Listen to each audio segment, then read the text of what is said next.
Hey everyone, you're listening to the DIY Business Podcast, and my name is Yarrow. I'm really glad to have you, and I'm excited to share this conversation with Lucy Taylor with you. She's a death awareness coach, and we talked about a lot of really cool things that I find so important and sometimes missing, like how we could actually really let things die that are no longer working for us, or how we can go beyond the showreel culture of Instagram and find a way to really allow ourselves to show up fully, which is easier said than done. And we also talked about staying emotionally open and engaged in times of decay and death, as well as what we feel is missing from the coaching world. So yeah, I really love this conversation. I really love Lucy's work. I'm excited to have one of her 100 conversations about death. And I think some of you might want to check that project out too. It sounds really amazing, and I'm excited. As you know, I've been training as a grief celebrant this year, and I've been thinking about this work a lot more since this conversation, and actually decided to train as a death doula too, because I think this openness to confronting the end of things and letting things die, and really understanding death as a very natural and very important part of our cycles in business and in life, just feels so enriching, and something that I really want to do and center more. Just a few quick announcements from me. I have time this winter to do another web design project if you're interested. I can also support you with tech or software choices or a marketing plan that feels good. So if you're interested in that, hit me up. Otherwise, the DIY business community is going really well. We had a workshop on pricing and boundaries and accessibility last week that I really loved, and we decided to have more of those. So if you want to join us for a free trial, you can, and recordings of that will be available to you immediately. Okay, thank you so much for listening. Have a really beautiful day. Everyone, I'm excited to speak to Lucy Taylor today. We got in touch with each other when I was still on Instagram, and we talked a little bit about death rituals and about how things are conventionally done in the coaching world on Instagram, and how things could be different, really. And so in a way, we were really just starting this conversation before I left, and then we emailed a little bit. And so I'm really excited to speak to Lucy today, because as you know, I'm really excited to have more people on the show that are willing to share a little bit more about their story with becoming entrepreneurs and questioning things and finding a path towards authenticity and realness. And then I'm also really, as a human, interested in death and grief and how we work with these things. So when the opportunity was there, presented itself to interview Lucy, I was like, yes, definitely let's talk. Hi Lucy, thank you so much for being here. I'm really excited to speak to you. Yeah, me too. Thank you. And hearing you kind of just say what you said, I'm really feeling that too. Great.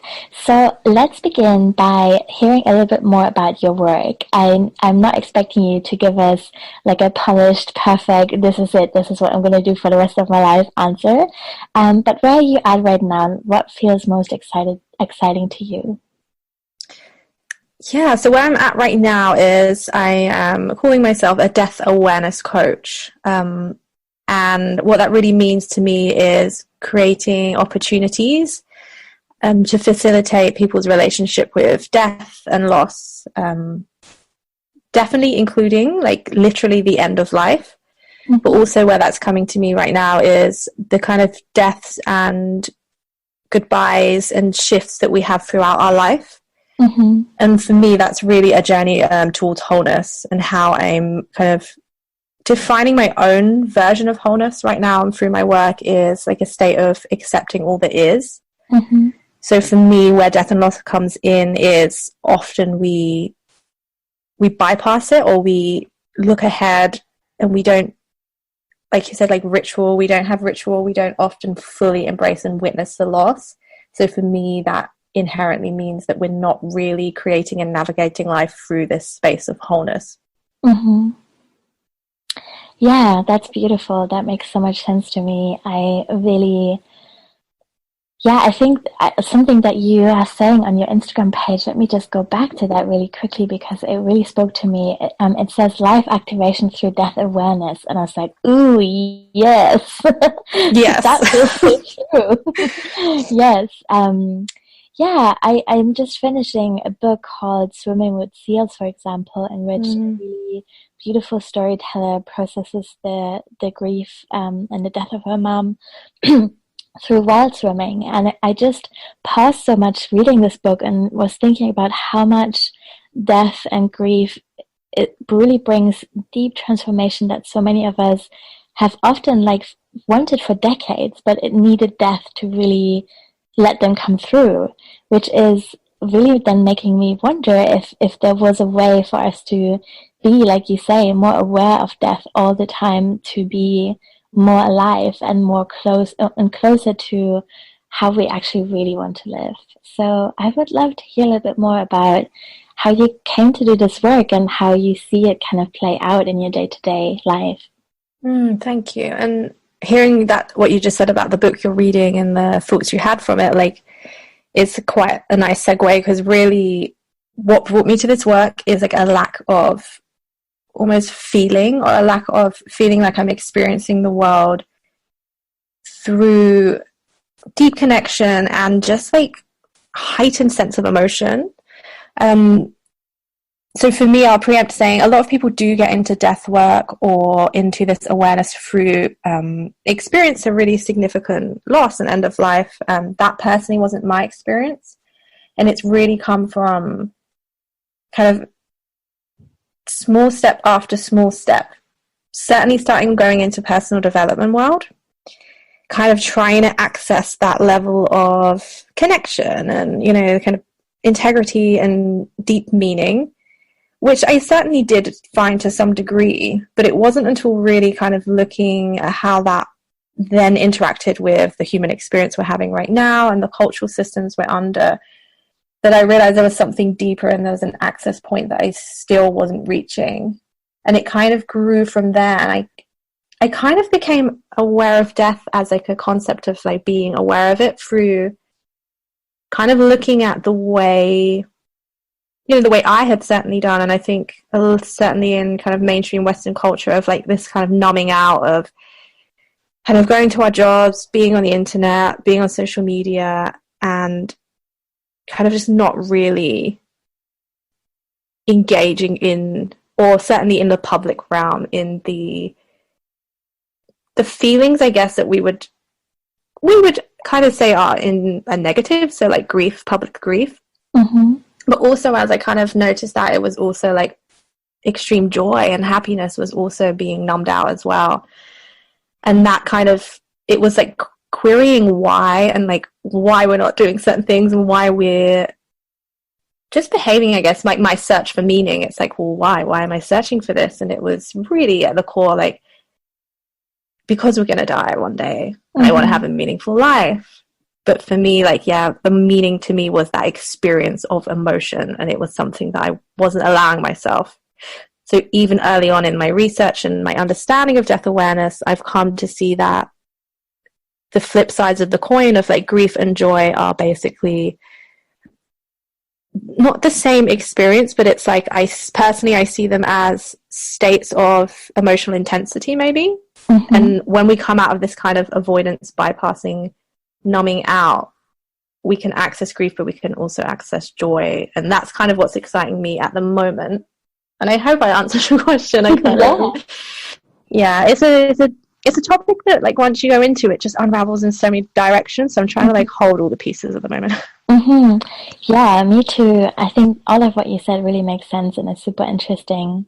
I'm currently, and this feels so fitting for the time of the year as well, we're recording this in late September. I'm beginning my grief celebrant training next week. Wow. So I've done the live part of it, which is all about celebrating birth and namings and commitment ceremonies. And now the next part is celebrating grief and building ritual around that. And I don't think that I like funeral work is something that I'm not particularly excited about right now. And I totally think it's really, really beautiful. It's just not something that I feel drawn to. But I do really want to explore, like you, death awareness more, and really make space in my life and my communities for grief. For example, for around the species that we're losing every single day, just trying to stay connected to this fact that every single day so many beautiful creatures go extinct, and it's just passing us by at the moment. And I feel sometimes with movements, what's missing for me is this emotional connection and the sense of sustainability through staying emotionally open. But of course, that's also really hard. So I'm definitely not sitting on my high horse trying to be critical on any movement in particular, but it's just this feeling of like, how are we going to sustain really, really engaged resistance and embodied solidarity for the rest of our lives? And I think that's going to take grief work as well, right? Oh, 100%. And for me, like, where like I'm kind of defining what I feel is wholeness right now, and kind of what I said about a state of acceptance for all that is, like certainly the path I see towards that is through grief. And I think that has been the biggest wake up call for myself, to realize, okay, so when we're asking like, oh, how and why are we not holding this emotion or witnessing it or really giving space to it, or even just really sitting with the truth of the dilemmas we're in right now, socially, environmentally. And it was that click of, oh, we have to go through grief, and grief is something that we don't publicly, collectively hold space for at the moment. I would love to hear a little bit more about your story of becoming an entrepreneur and how you maybe first entered the world of self-development and then found your space within that, and then decided, actually, this is something that I want to offer to the world. What was that like?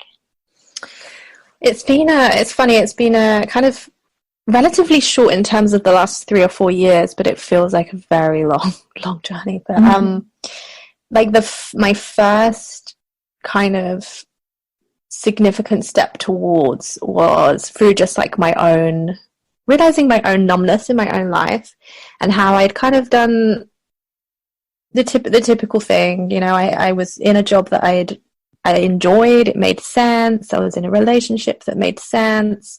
I was living in London, and I just wasn't really happy. Or it was more like this, that feeling of knowing that there's a deeper level of feeling and connection, but also being surrounded by, the culture and environment I was in that was kind of pessimistic at its core, I guess, to kind of say, like, make you kind of not really believe that it's possible. So constantly like wanting it, but feeling like naive.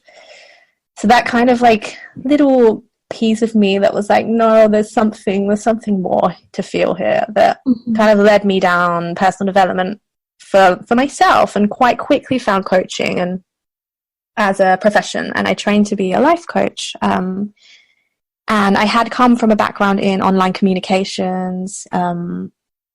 So I was already kind of interested in this realm of discussing ideas and talking and sharing ideas, really. And I think that's what led me to coaching, of this opportunity to really go deep and unpack certain conversations. And while I thought that was going to be like the end of my path, and then I was going to be a life coach, it was really coming face to face with the coaching industry as a whole and the personal development industry as a whole.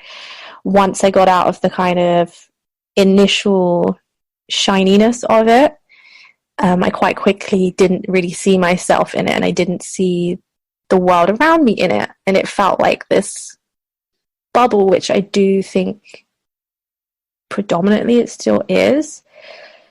And it was kind of then going, okay, I can't become a life coach, probably not on that conscious level, but there was this big resistance, and I couldn't really find my place in it. So I ended up merging my kind of life before this with online communications, and worked with other entrepreneurs on their business. So that was it was a passion thing, but it was also, I always knew it was going to be a temporary transitional kind of business. And that happened quite organically. So I was working as a web designer and copywriter, probably not too dissimilar to you, with new coaches, mainly, and the kind of entrepreneurs in that kind of personal transformation. And that is a business that brought me closer to kind of the backside of, you know, what's going on for new coaches when they're creating businesses, and having these conversations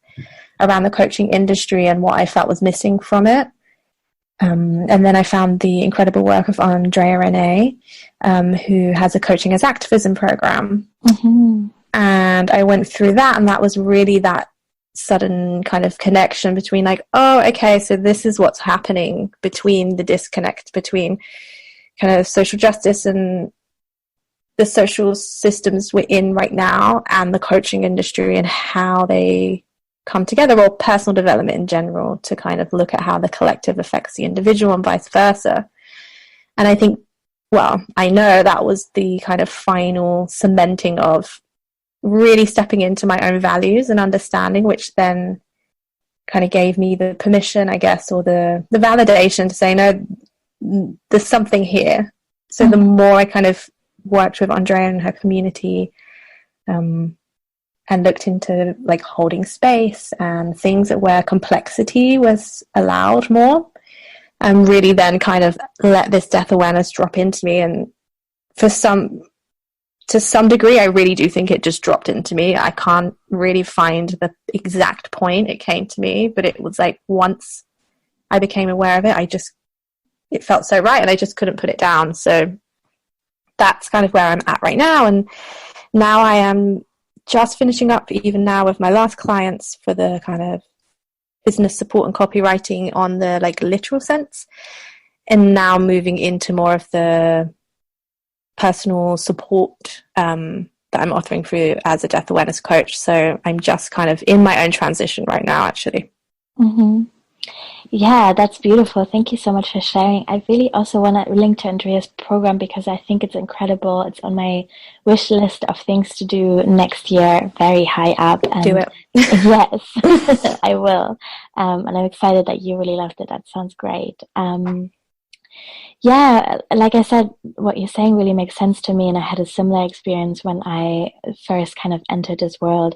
I wasn't necessarily intending to be a life coach, but it definitely 5 years ago, when I first started this business, thought, oh, I want to help people in some way, and then kind of started looking around me, and I think what I'm trying to name is that I think, in a way, it's human that we are falling into these patterns and these ways of relating and sharing our work, because for me at least, I was the first person in my family to start a business. I didn't have any formal training, and to be honest, I didn't feel connected and grounded enough in my own inner compass, or connected to my intuition, to day by day deal with all these micro decisions and really kind of find my path from an authentic place.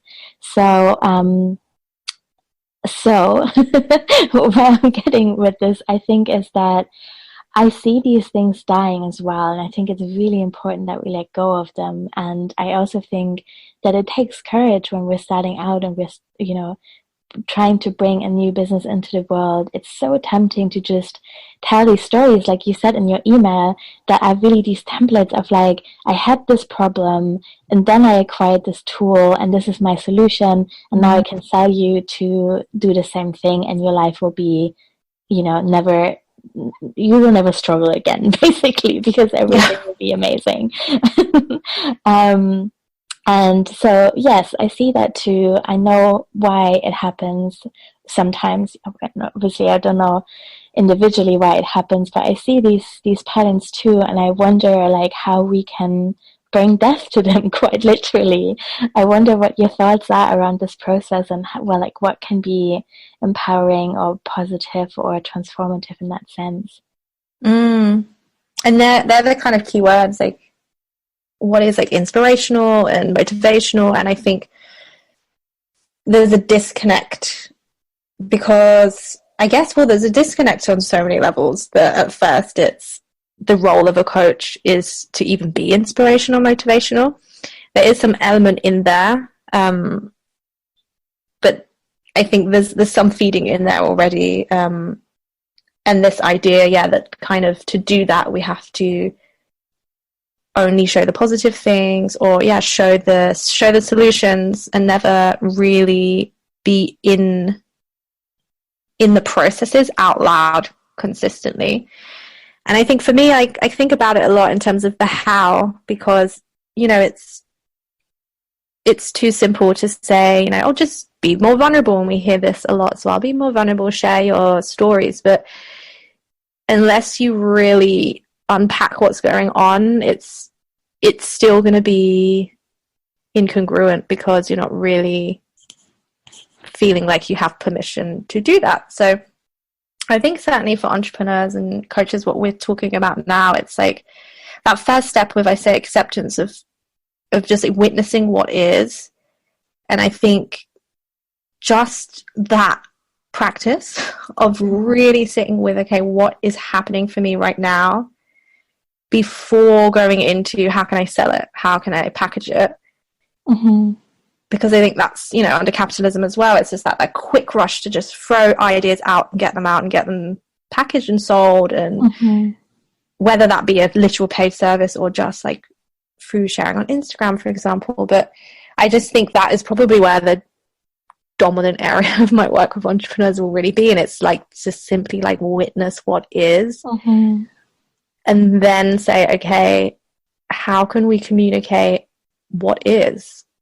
And really let go of even the need to package it in an inspirational way, because really the question is, what is inspiration? And you ask one person, the next person, it will be different. And for me, what I find deeply inspiring is people speaking truth, like real truth about what's going on, or for you as well, like coming off Instagram like that, I found inspiring. And it's like dependent on what we're really craving. And I do think, again, not every individual, but collectively, I think right now, probably what we are craving is just humanness to be celebrated and spoken on, because, the synthetic stuff just doesn't really cut it anymore. It cuts it for a while, for certain kinds of people, but it's unsustainable at its core. So that kind of, that's where my thinking is right now. It's really just sitting in to what is before going into action. Yes, I kind of want to take a big highlighter marker out and just go over everything that you just said. Yeah, that feels really true to me too. And I think I want to circle back to this thing of speed, and then another thing as well. I really feel that the internet has so much radical potential, but social media in particular, I feel like has been speeding up our processes so much, and our understanding of what is good enough and fast enough. And I've noticed this in myself all the time, this being in a situation, seeing something beautiful or something inspiring, and immediately in my head going to what is this going to look like in a square image, and how is the lighting quite right, and what hashtags am I going to use, which is wild to me, and it really took me out of the experience. And I thank you for saying what you said about me leaving social media. It was a really big step to me, and it does feel scary still sometimes. I do worry about being forgotten, and I also want to say that I really would never judge anyone who loves being on Instagram, because I do think it has some really positive sides to it. I don't think that it's a free market tool, because we are creating a ton of free content and pouring so much energy and attention into it, so that thinking of it as free, I think, is really kind of misleading.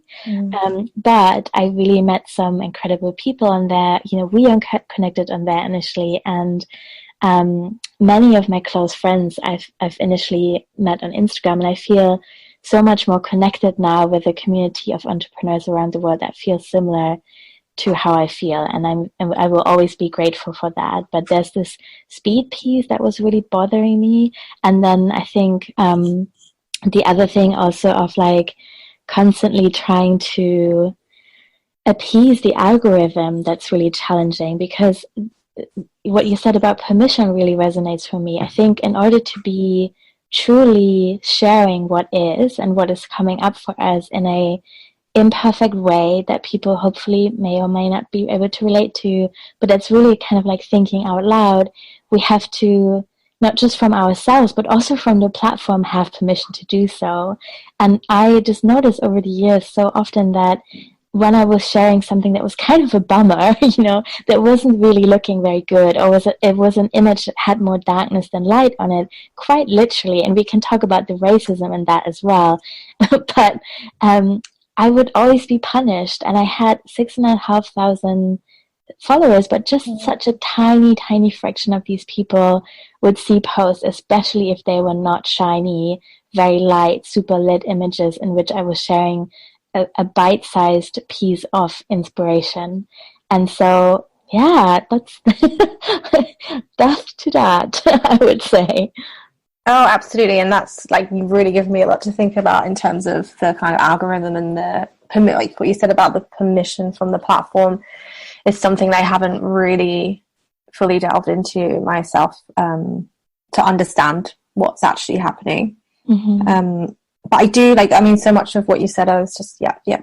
But just to, like underline as well that like the social media isn't bad, and for me, what I'm really talking about is like responsibility, for coaches and for people who are using it as a business tool. I mean, anyone, I would say. For me personally, I'm kind of interested in people using it within the personal development sector, but it's kind of like I notice this thing sometimes, and we say, like, oh, we all know social media is like the highlight reel. It's like the common phrase we hear. Mm-hmm. And it's like, I was at a kind of networking event with people I'd never met before. They were in the coaching world, and I kind of said, oh, they're like, oh, I always remind my clients that it's just a highlight reel. And then I kind of was like, oh, but we're creating it, right? Like we're all creating that. So what if we just didn't make it a highlight reel? And not to like throw blame on anyone, I have gone through this myself, like, but it was like this kind of clear, like, what do you mean? Like, we can't, like, that's not even possible kind of thing. And I just think, with the people using it as business, like it just, and I guess this underpins actually everything I had. My first issues with mainstream coaching was the idea of kind of like participating in it. So I'm going to just take this example, I'm going to create the highlight reel through my business and then coach people on how to not be affected by that. And it's like, why don't we just not do that? Why don't we just not do step one? And then, so it's kind of, it really is just about responsibility. And and I do definitely think the way people interact with businesses or the way businesses show up is very different to how I would go on a personal account and like my friends' pictures, like it's different. And I think there's way more buy-in and, I'm not going to say impact, just like, I guess seeding of ideas, because you're there to teach, right? And like, I think that, that's where I get really uncomfortable. Yeah, that makes sense. And I'm still looking at your Instagram profile, by the way, because I just find it helpful at the beginning of an interview. And something I want to name as another practical example is that I've been finding it incredibly hard to take and share a picture of myself not smiling. And I think this was like this one of the, honestly, and it sounds so silly, like what is wrong with me that I can't allow myself to not smile in a picture and then share that. I have a friend who's like on principle never smiling on the internet. I feel so inspired by her, and she's just talking about it a bit sometimes as a form of resistance, and it's really interesting. And I saw that you also shared 2 pictures of yourself not smiling, and I think it's just such an example. Isn't that incredibly hard? And it's also something that's like an air quote punished by Instagram. And I think you're also totally right about this responsibility piece. And I think that is, if we are saying now this is a tool and we're trying to use it in the most intentional way that we can, then a really positive thing to do is, to share pictures of yourself, for example, not smiling, but also for people to respond and kind of shape the way that their feed responds to their intentions and beliefs. So, commenting on something, for example, that isn't just a shiny piece of shit, basically, and saying thank you so much, like that feels true to me, means that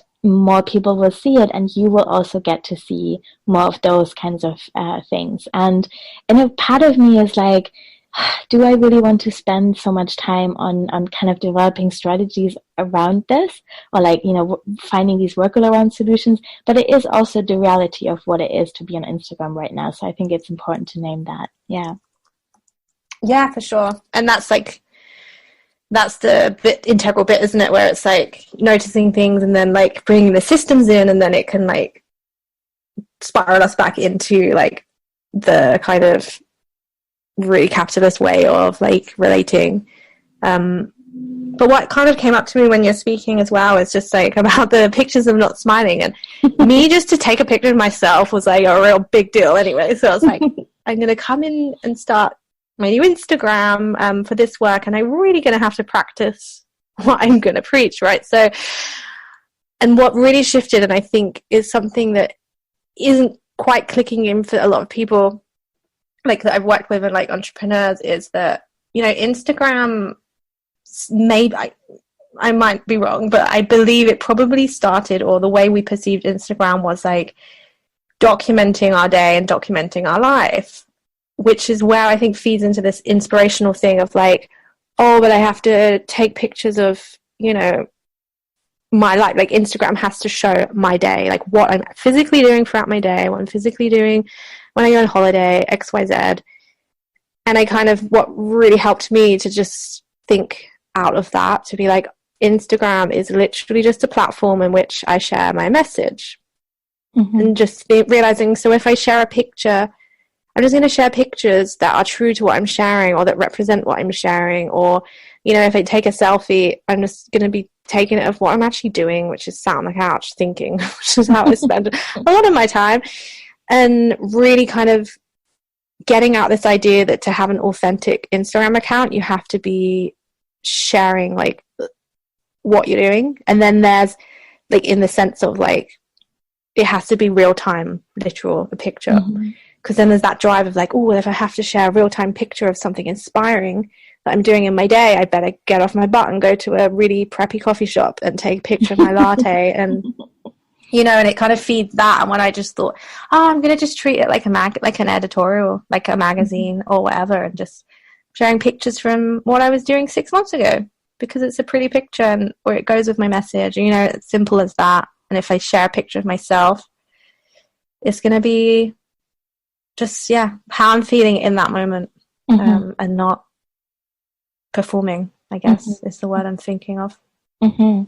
Yeah, that's true. I am also just so blown away by how quickly new cultures form and suddenly feel so true that it's really hard to question them. So I'm thinking along the lines of like, therapists, for example. And so before I say anything more, I really want to say that I think coaches and therapists and anyone in between and around those are all such beautiful, valid professions. And I think, sometimes regulations are cool and sometimes they're complicated gatekeeping structures. So I don't think that actually I am educated enough in that field to really make a judgment here on that. But I'm just trying to say, I sometimes wonder how we accept that we want to know so much private, intimate, personal information from a coach when that's stuff that we would never expect from a therapist. Like, who wants to know what kind of coffee their therapist had for breakfast? That's a professional boundary. And I'm just kind of asking this question. I really don't have an answer. And I actually think, in a way, it's really beautiful that we rehumanize our relationships within businesses and within any kind of profession. So I think actually this like being able to show that we are human too, that has coffee in the morning, is really cool. But then there's also this like flip side to that, that we're now so used to consuming all this kind of private information from people, thinking that this is what we need in order to make a decision about whether we want to work with that person or not. And I just see that this culture around coaching has established itself so quickly that now people often come to me really thinking that this is the universal truth, like this is just what you have to do to make it as a coach. And I'm like, no way, this has really just been the blink of an eye that we've done it this way. And like related professions have never done it that way, and they still kind of thrive. Like, isn't that interesting? So It's so interesting what you just said. I'm like, my mind's like blown, because I'm like, yeah, like and I do like the instinctual thing. I think like there's a couple things going on that I kind of feel, and it's like, one, just the phrase life coach anyway. I think this is like where like language is like so important, but I think the phrase life coach and how it, I guess one thing is that if you don't really understand what coaching is, there's the preconception that a life coach just knows how to do life right, and like it's not like also blended with the real reality that life coaching is obviously, I believe in it, is extremely valuable, but there's also not, so many regimented, what's the word? Like, you can be certified and you cannot. So exactly kind of what you said, sometimes these regulations, that's the word, are extremely valuable, and sometimes, it can be the gatekeeping thing, like you said. But, I think life coaching is blending with kind of like being an influencer and being a kind of lifestyle celebrity and this kind of thing. And in some ways, I feel like even though, and actually as I'm saying it, I'm kind of like deciding what I feel about it, but it's like, even though I feel like regulations can be used in a really controlling way, I do wonder if the kind of lack of regulation is maybe also just part of the nuanced thing of, okay, what is a life coach? Mm-hmm. I don't have the answer to that at all. And I think like any profession, you're going to have people that you feel sit with your integrity and people that don't. And I think this is the complexity and the nuance and the challenges, I think, of life coaching as it stands right now, because there's so many incredible coaches who are talking on all these things and more, and where social justice is coming in. I find that so exciting and incredible. Mm-hmm. But we can't deny there's also a huge uprising wave of the kind of the lifestyle influencer, which I think is uncomfortably and untruthfully being blended with what coaching is. And I think that's feeding into it as well, of that need to feel like, yeah, you have to take a picture of your coffee every day, and all that kind of stuff. And it's really, I think it's tainting the depth and integrity and amazing work that coaches do, to be honest. Mm-hmm. Mm-hmm. Yeah. Yeah, that makes sense. I'm thinking about writing a zine about radical simplicity at the moment, because I got a little bit interesting, or like I fell down a minimalism hole this summer, and I feel some parts of minimalism I really resonate with, and others I just find incredibly ignorant to the bigger picture of our consumption and how that's related to white supremacy and colonialism and capitalism, all these different things. And I also feel like it's the same dynamic. Sometimes there's just these like shares about, I just decluttered my whole house and threw everything out, and now I'm a better person. And it just is so much more complex than that. But that is also, those kind of very simplified before and after stories are what really fly on Instagram. So anyway, I think hearing you talk about how these different things get muddled up, how sometimes we conflate like the popularity of a person with their ability to support us in the way that we need to be supported. That's like an aspect, I think, of of this work where, to me, radical simplicity feels really helpful, because at the end of the day, when you're hiring a coach, what you're really looking for is someone who can mirror your experience and really hold space for you and offer gentle accountability and inspiration, like real inspiration, like real things that you will take into your heart and your life and act on, that will make a difference to you. And that's about kindness and the ability to deeply listen and maybe having some tools in place. It's not about how many followers you have. And that I think is so important to remember. Yeah. Oh, for sure. And that kind of, to me, just comes back to myself as well. Like, what's my responsibility? And, and again, it's like, there's nothing damaging or harmful about like sharing a picture of your beautiful coffee or lunch, like if that's true for you in the moment. But, when we're looking, especially as business owners, when we're looking at our feed as a whole and seeing how much space that kind of content takes up and how much space, I guess what I'm saying, like if you look through our feed and look at each image and what we're actually portraying as a whole, and say like, what are the messages I'm sharing? Like, for someone who's engaging with me for the first time, or not even for the first time, because we can have long-term followers who, if we're not really being congruent and in integrity with what we're sharing, like, still won't really know necessarily kind of the truth of our life, because it's all dependent on what we share, isn't it? So yeah, like, I think it's all about balance, isn't it, with like a lot of things. Yeah, totally. I wonder what congruence means to you at the moment. Or how do you, sorry, I'll let you speak in a second. I felt like it was such a weird, complex question. I think and you can answer it any way you like, so take it away. But I meant, like, I wonder even if you have practices or things that you turn to in order to stay in touch with this idea of congruence, and like what feels helpful to you in that at the moment. Well, it's like, this is like all coming from, so again, Andrea's work, really. And after coaching as activism, I went through a kind of better training with her around liberatory facilitation. I find it hard to say that word.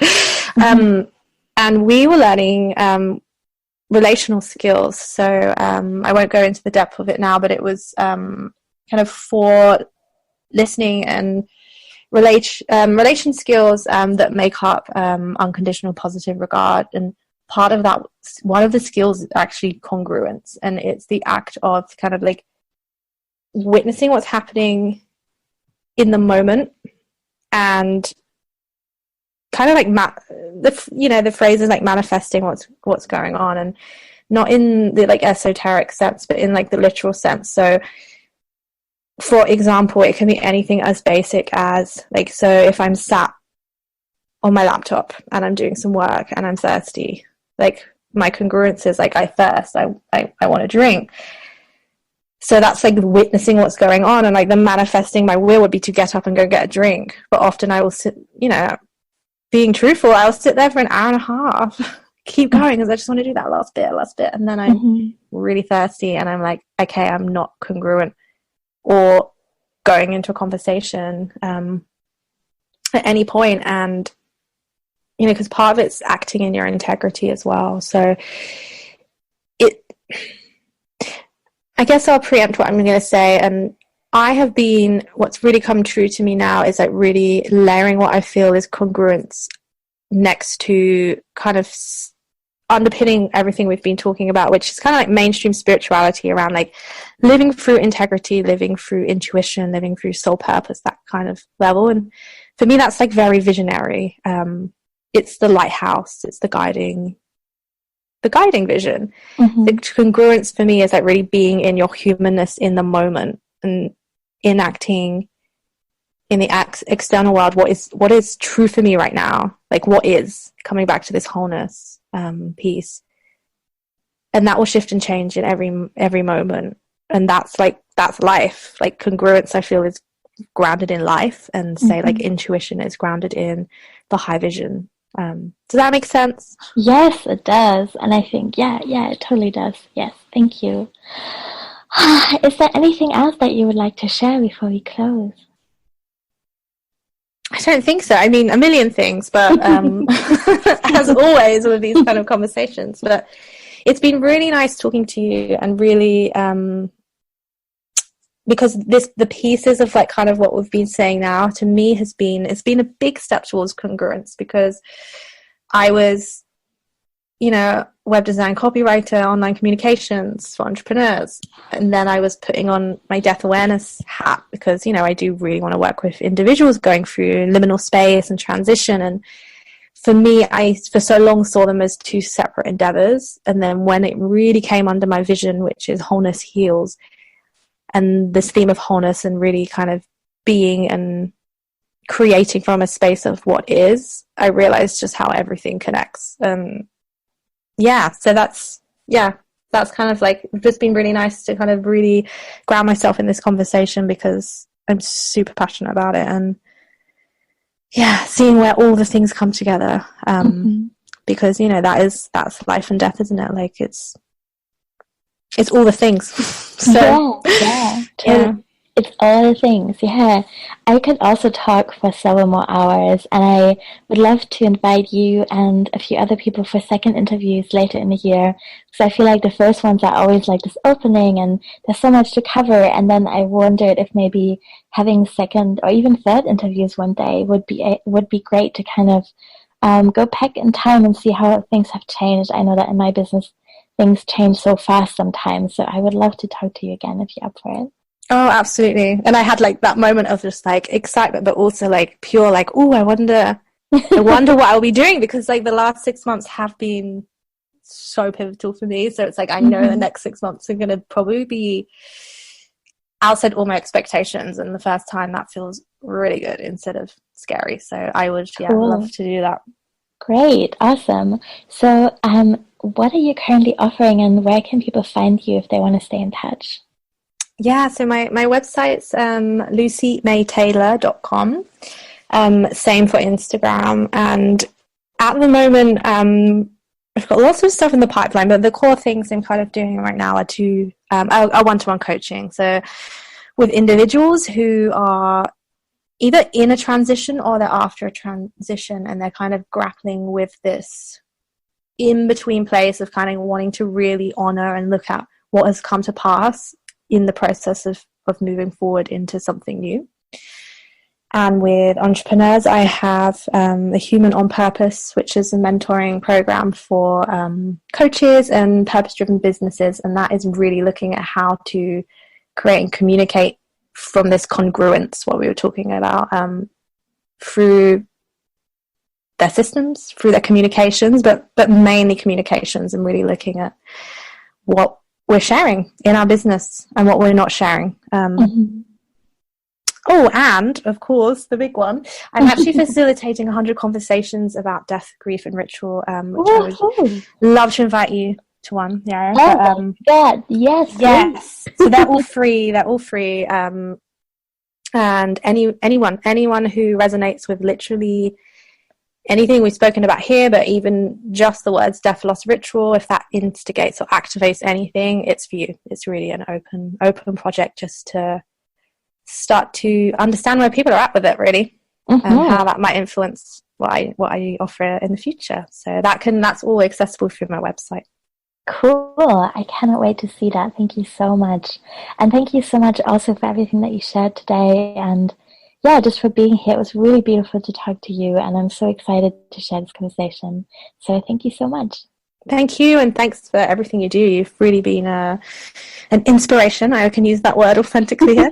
And just slowing down and just really being human. I think that's what it boils down to. It's just being human in business, and you've really been significant in my understanding and permission. The permission piece again is always strong, I think. So thank you for showing up human in your own business. Thank you so much for saying that.